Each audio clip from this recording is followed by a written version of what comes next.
Famous celebrities who predicted their own death.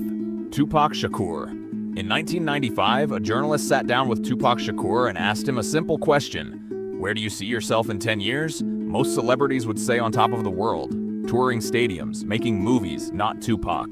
He looked at the interviewer and said simply, in the cemetery. Everyone laughed it off. They thought he was being dramatic, being Tupac. But 1 year later, on September 7th, 1996, he was shot multiple times while riding in a black BMW by an assailant in a white Cadillac on the Las Vegas Strip. Biggie Smalls. The notorious Big named his debut album Ready to Die. He named his second album Life After Death. He released it 2 weeks before he was murdered. If that alone doesn't send a chill down your spine, then consider this. On a track called Suicidal Thoughts, Biggie rapped, "I swear to God, I feel like death is calling me." People called it art. They called it storytelling. They called it hip-hop. On March 9, 1997, he was shot 4 times in a drive-by shooting in Los Angeles. Life After Death went on to sell over 10 million copies. The man predicted his own death twice, once in the title of his first album and once in the title of his last, and nobody took it seriously until it was too late. Kurt Cobain. Here is something that will stay with you.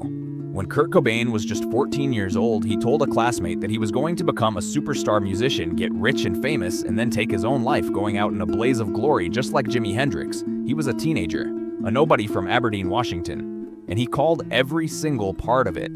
He became the voice of a generation. Nirvana changed music forever, and on April 5th, 1994, he was found dead inside his Seattle home. Every part of what he told that classmate at 14 years old came true.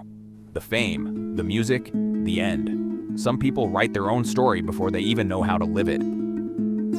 Jim Morrison. In October 1970, Jim Morrison was sitting at a bar with friends mourning the recent deaths of Janis Joplin and Jimi Hendrix.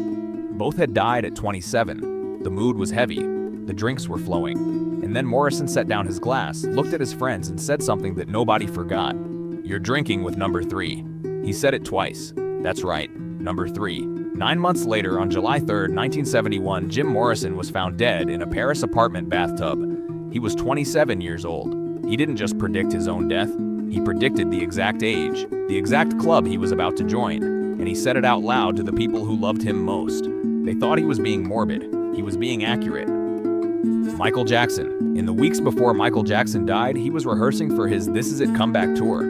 50 concerts, the biggest return in music history. But behind the scenes, something was very wrong. Jackson told his closest friends repeatedly that he was scared for his life, that someone was trying to kill him. Even in what turned out to be his last phone call, he told someone that he believed he was going to be murdered. Nobody took it seriously. They thought it was paranoia. They thought it was the pressure of the tour.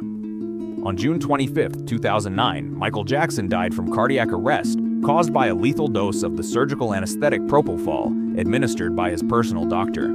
His doctor went to prison, and the man who told everyone he was being killed turned out to be right.